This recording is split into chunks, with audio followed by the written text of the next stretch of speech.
Okay, folks, Andrew Boprose here. Well, the time has come. I did a video just a few days ago talking about Joey Bosa. Specifically, he is no longer with the Chargers.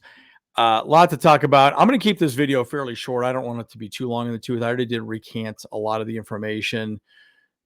We all kind of knew at this point, but unfortunately, the days of, I think he is our last Charger on our team from San Diego. He is no longer a Charger, but we might get one back.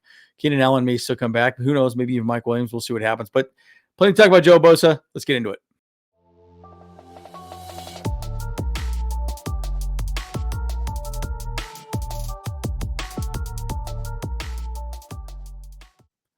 Okay, folks, as always, like and subscribe if you enjoyed the content. I'm Andrew Boprose. So, a lot to discuss and break down on this whole situation. Joey Bosa, I love him to death, man. It kind of breaks my heart. I knew it was happening.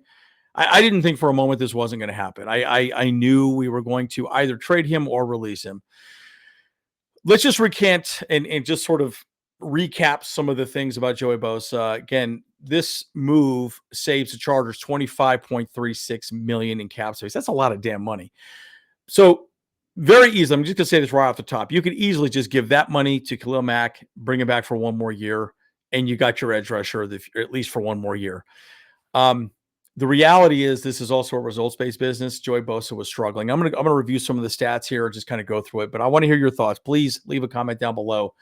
And by the way, Bosa's only 29. For some reason, I thought he was a little bit older than that, but third overall pick, 2007 or 16 draft. 72 career sacks, ranked second in franchise history behind Leslie O'Neal. Defensive Rookie of the Year 2016, 10.5 sacks and 12 tackles for loss. I mean, look, the dude was amazing, right? NFL record with 19 sacks in his first 20 games. I mean, he absolutely came out of Ohio State and just crushed the NFL. And again, the Chargers rewarded him with a gigantic contract, $135 million contract extension in 2020. Again, richest defensive player in NFL history. Again, injuries have played him ever since. Again, he's played in just 28 games over the past 3 seasons. I couldn't remember the exact stat. 28 games in the past 3 seasons. Oh, that is a kick in the pills. Okay. I'm sorry. The amount of money we were paying him, he was going to get paid $35 million this year. Now, there's one other person. I'll talk about this here at the very end. Bosa still selected his fifth Pro Bowl in 2024, albeit an alternative. 14 games for the most playoffs since Houston Texans in January. Anyways, bottom line, he wanted to be a Charger for life. You know that. I know that. Everyone know that. He wanted to retire a Charger. He probably had maybe 2 more years left. Well, probably 2 more years left than I would think. But again, $36 million in cap in 2025. There's just no way the Chargers can pay him for that with the amount of production. I mean, it's a result-based business, folks. It just doesn't work out. Now, the Chargers now currently have $90.6 million in cap space. Now, you let Trey Pipkins walk, you're getting closer to $100 million. And then I think if you let Gus Edwards walk, you save like another $3 million. So you'd get right around a little over $100 million. We'll see what plays out with those other two folks. But again, Bosa is going to have to navigate the free agency first time his entire career as an NFL player, which is interesting. So let me just give you a quote with Bosa. It'd be cool at some point to play with his brother. I've always thought of myself being someone that would play here and retire here. That means, LA, which I think many people do on one team. I think it'd be cool to accomplish that, but you never know. And unfortunately, we know now that he's no longer going to be a Charger moving forward, which really in reality breaks my heart. I love Joey Bosa. I have his jersey, love him to death.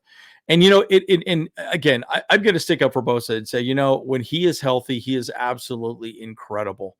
He is literally incredible, but he couldn't stay healthy. That was the biggest problem. And look, it's a rough sport, folks. At the end of the day, it's a very rough sport. And that's a big part of it, right? I remember having a conversation with a buddy of mine who played quarterback for BYU, and he was switched to defensive end. And he was recanting a story with me about this amazing player that he played with in high school. And he was tippy top 4-star recruit. He could have gone anywhere, Ohio State, you name it. Blew his knee out. I believe it was his late junior year. It just destroyed his knee.